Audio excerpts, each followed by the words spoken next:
Yes, twongeye kubasuhuza tubifuriza amahoro y'Imana mwe mudukurikiye kuri Mwenerekaho TV channel yacu ya YouTube.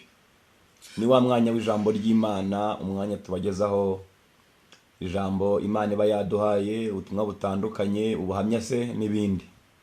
Mukande subscribe, tujye tubana, mukoreshe na like ndetse na comment zanyu uko mwumvise ijambo ry'Imana zirakenewe. Uyu munsi ntabwo ndi njyenyine, ndi kumwe n'umukozi w'Imana, umutumirwa Vedaste, umwe mwakunze muri benshi. Namubazaniye kuri Mwenerekaho TV. Nge mwumva ne Evangeliste Mbabazi. Ndagira ngo nakire umukozi w'Imana Vedaste atangire atwibwira. Kari umukozi w'Imana. Yego, murakoze cyane.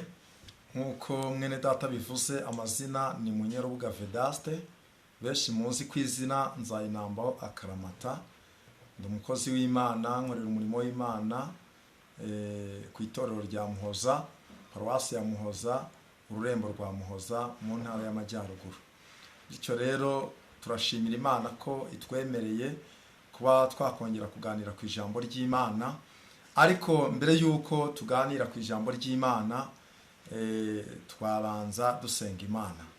Mana, mu izina rya Yesu turagushimye kubw'ubuntu tugiriye ukatwemerera kubona umwanya nk'uyu nguyu wo kuganira ku ijambo ryawe. Amen. Hari benshi bari kubyifuza ntibabibone, dushingiye ku bihugu bitari bike biri mu ntambara, ariko twebweho tugiriye ubuntu kuba turi mu mahoro mu gihugu cyacu cy'u Rwanda, ubihererwe icyubahiro kuko tuzi neza yuko byose bikorwa nawe. Amen. Reka rero umwanya turi bumare tuganira ku ijambo ryawe, umwuka wera atuyobore mu ijambo ryawe, kandi ijambo ko rizagera ku bantu batandukanye, umwuka wera riherekeze kandi rizabashe kugirira benshi umumaro.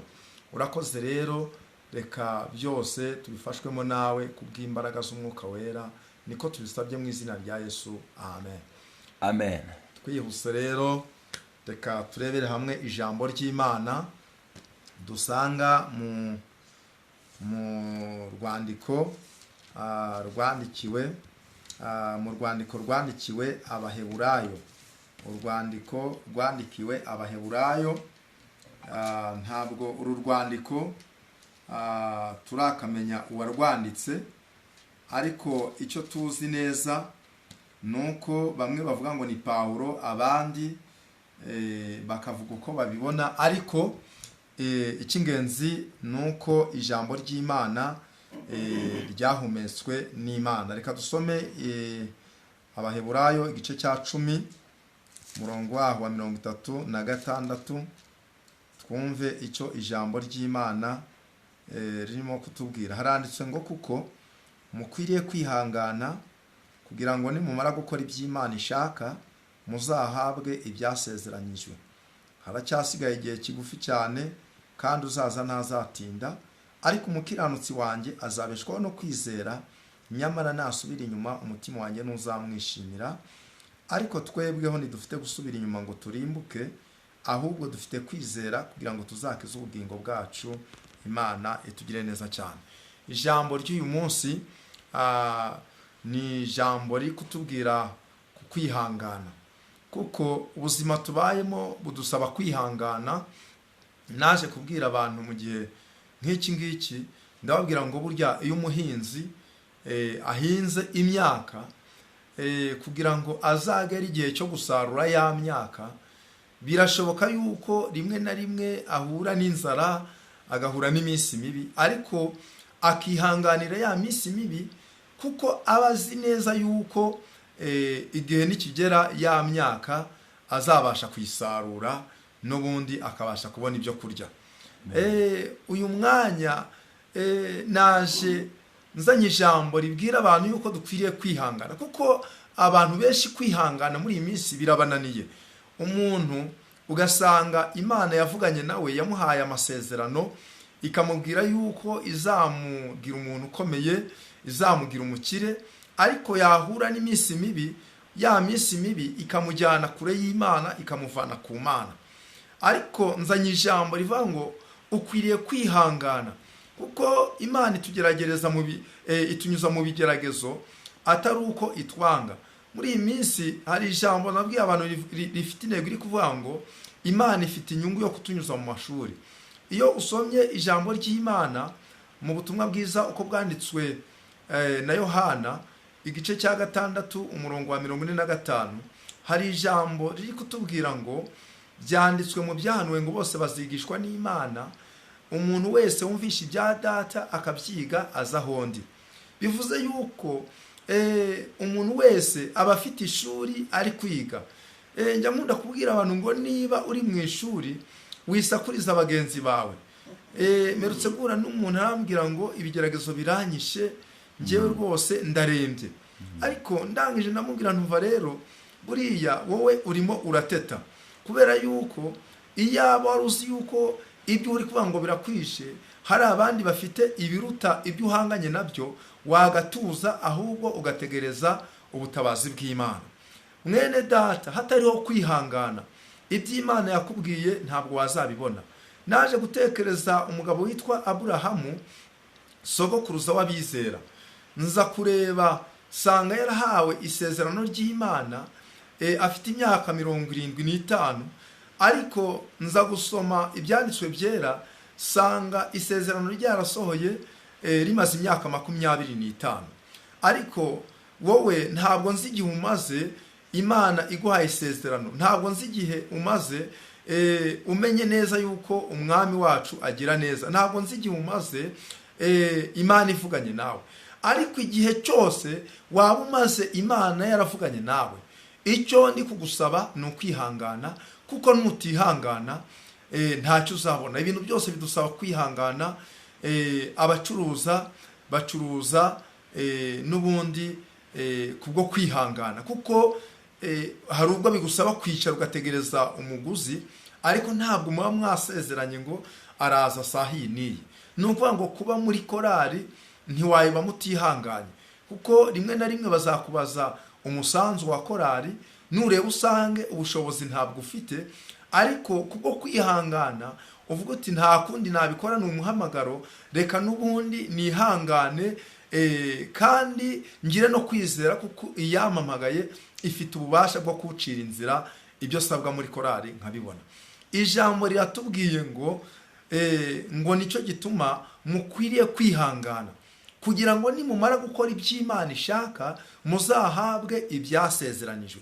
Byumvikane yuko ntiwahabwa ibyasezeranyijwe utaragakora iby'Imana ishaka, kandi kugira ngo Imana ikubone yuko wakoze ibyo ishaka nuko ibanza yakunyuza ahantu ku ikosi. Nabwiye abantu ndababwira ngo buriya rero abantu mujya mwibesha cyane. Bari barimo basenga bavuga ngo Mana, abarozi baratujambije, abarozi batumereye nabi. Noneho basenga isengesho rivuga ngo Mana, watugiriye ubuntu ariko abarozi ukabadukiza. Ndababwira nti rero muribeshe cyane. Ntabwo Imana ishobora gukuraho abo barozi, ntibishoboka, kuko umurozi iyo akuroze bituma wirukira mu nzu y'Imana ukajya gusenga.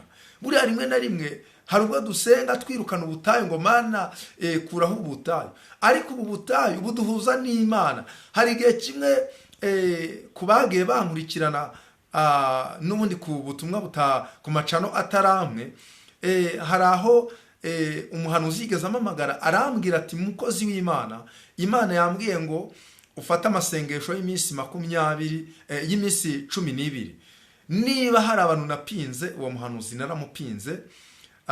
naramupinze cyane, nawe ubwe abona yuko mupinze. Abonye yuko mupinze arabyihorera, nuko yaramamagaye kuri telefoni, ariko amaze kubona ko mupinze nawe telefone arayikupa.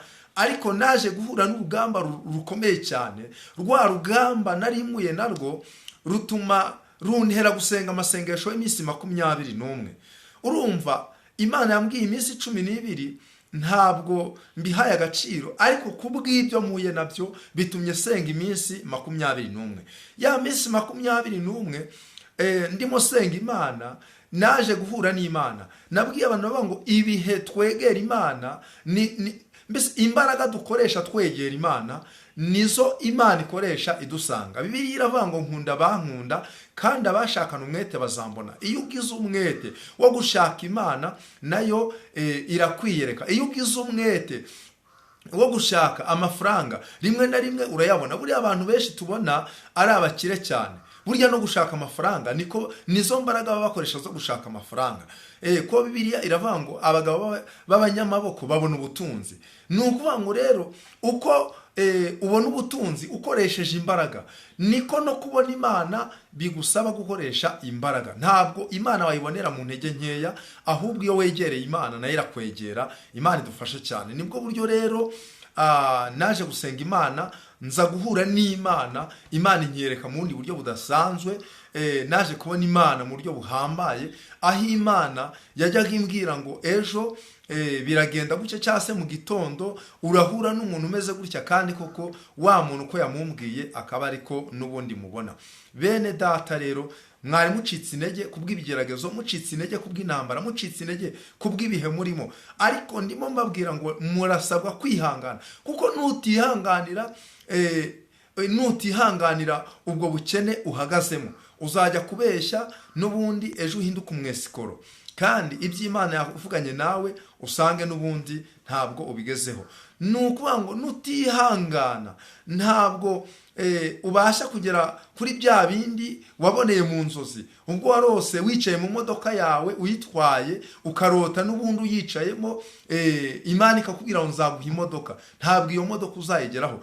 Nutihangana, Imana yagiye ikwereka uri kubwiriza ibiterane bikomeye cyane, ikakwereka uri kumwe n'amakorali akomeye cyane uhagaze imbere yayo uri kuyabwiriza, ariko nutihangana ntabwo ibyo uzabigeraho. Imana yakweretse ibintu byinshi cyane, ikwereka wurira indege ujya kuyivugira hanze, ariko nutihanganira ibikugerageza ntabwo uzagera ku cy'Imana yakuvuzeho. Bibiliya ivuga iki? Urwandiko rwanditswe na Yakobo igice cya 1 umurongo wa 12 haranditswe ngo hahirwa umuntu wihanganira ibimugerageza, kuko namara kwemerwa azahabwa ikamba ry'ubugingo iry'Imana yasezeranyije abayikunda. Bivuze iki rero?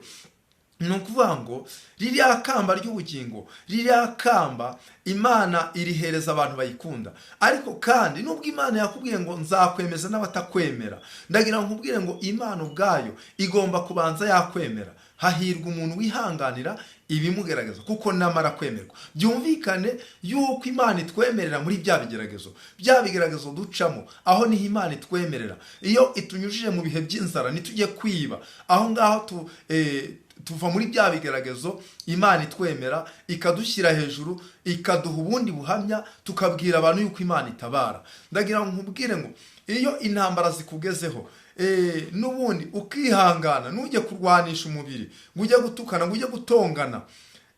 Bivuze iki? Bivuze yuko Imana igukura muri za ntambara, ikugirira neza, kugira ngo na babandi bose bazamenye yuko Imana iri muri wowe ikomeye.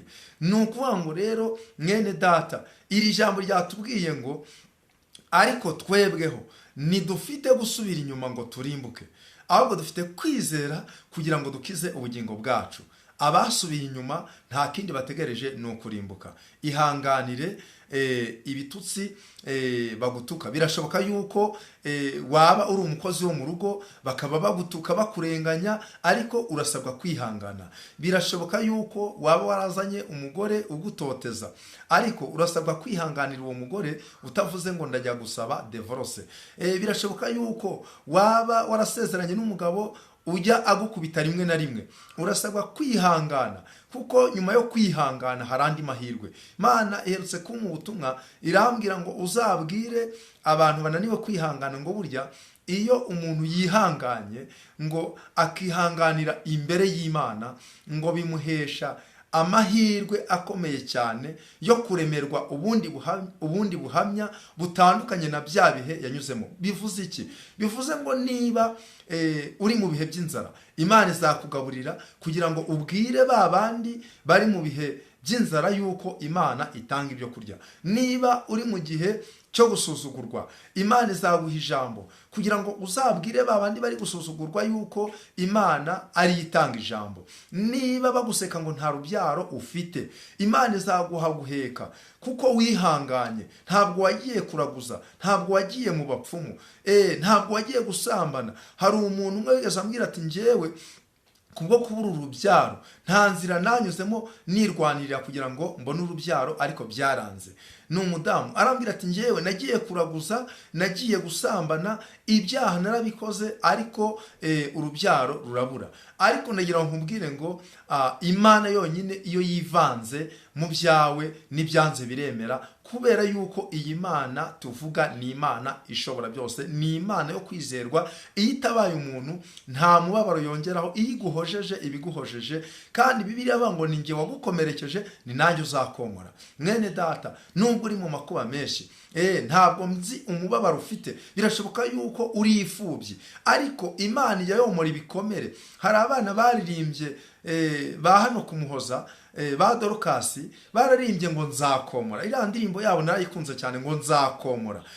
Burya Imana ijya yomora ibikomere, ikakomora igikomere cy'ubugumba, ikakomora igikomere cy'amagambo bakuvuze. Imana ijya yomora ibikomere mwene data, Imana ikakomora igikomere cy'ubukene, Imana ikakomora igikomere cy'ibibazo wahuye nabyo, Imana ijya yomora. Njya nibuka cyane uburyo Imana yagiriye neza umugore ngo wari ufite umwana w'ikinege, bagiye kumushyingura, ariko Yesu ngo aragenda atangira, bari bagiye kumushyingura, haravuga ngo nimuhagarara aho ngaho. Noneho Yesu arategeka ngo yewe muhungu ndagutegetse haguruka. Nyina yarariraga kuko niwe mwana yari afite. Bibiliya tubwira ngo uriya mugore yari umupfakazi. Imana itugire neza cyane. Urumva uriya mwana niwe yari ahanze amaso, none aza kugira ikibazo cyo kuba nawe yaramubuze, ariko kubera ko Yesu ari umunyembabazi ngo amugirire imbabazi, nta wundi wari umufitiye imbabazi, ariko Yesu amugirira imbabazi. Ndagira ngo nkubwire ngo nawe muri uyu mwanya Yesu akugirira imbabazi. Ibibazo ufite ni byinshi, intambara yo kurwana ni nyinshi, tugiye gusenga Imana, ariko Yesu akugirira imbabazi kubera yuko wari unaniwe, wari ucitse intege, wari usubiye inyuma, kubwo kwihangana. Ukimara kumva ubu butumwa bwiza, nawe Yesu akugirira imbabazi. Yesu yongera guha inkomezi, Yesu yongere aguha imbaraga mu rugendo. Imana idufashe. Bakirwana baratabarwa, ntabwo batabawe baravuye ku rugamba. Imana itugire neza cyane. Hari ibyo wihanganiye mwene da, hari ibyo wihanganiye biratambuka biragusiga. Iyo kurwaniriye cya gihe bya bindi ikabikuraho. Ndagira nkubwire ngo na n'uyu mwanya niyo yongeye kuvugana nawe ngo izagutabara. Yesaya mu bice 50 umurongo wa 7 yaravuze ngo kuko umwami Imana izanabara, nicyo gituma namwara. Imana niza kugutabara ntabwo izashingira ku magambo bakuvuga. Imana niza kugutabara ntabwo izashingira n'ubundi ku bihe byinshi waburaye. Imana niza ahubwo izaguha ibyo kurya ndetse ugaburire n'abandi. Imana niza kugutabara ntabwo izashingira ku miryango yakugize igicibwa, oya, ahubwo izaguha ijambo mu muryango, bose babone yuko uri umuntu w'umunyamumaro. Ndagira ngo nkubwire ngo Imana yo mu ijuru niza kugutabara ku musozi utuyeho, aho utuye mu ikaritsiye wabaye urw'amenyo, ariko Imana niza kugutabara bose bazamenya yuko Imana yagutabaye. Haleluya. Ndumva nanjye afashijwe, ndumva hari izindi mbaraga z'umwuka wera, ndumva hari ubundi bubasha, ndumva hari ibindi bintu binyinjiyemo, kubera yuko ndimo numva n'ubuhanuzi buje. Haleluya. Ndimo numva abantu bagiye gukurikirana ubu butumwa, hari abantu Imana itabaye 2024. Ndimo numva ijwi rimbwira ngo hari abantu bagiye kuzakurikirana ubu butumwa, kandi igihe cy'ubutabazi bwabo kiraje 2024. Birambwiye ngo nibasenge cyane, Imana imanuye ubutabazi. Hari abari barabuze urubyaro, Imana ihaye urubyaro. Hari abari barabuze akazi, Imana igiye guha akazi mu mwaka 2024. Hari abagiye badepoza bikanga, ariko Imana bibutse kuko ni inshuri Imana yabanyujijemo kugira ngo bagige. Kubw'ubuhamya bumaze kuboneka, Imana iragutabaye mushiki wanjye, Imana iragutabaye mwene data. Umva, dore ubukwe bwawe bupfuye 2-3, umusore akaza kugufiyasa, abantu bakabwica, ariko kuko Imana ibyivanzemo, ndagira ngo nkubwire ngo ntabwo bazongera kubwica ngo byemere. Imana iragutabaye, ahubwo senga Imana.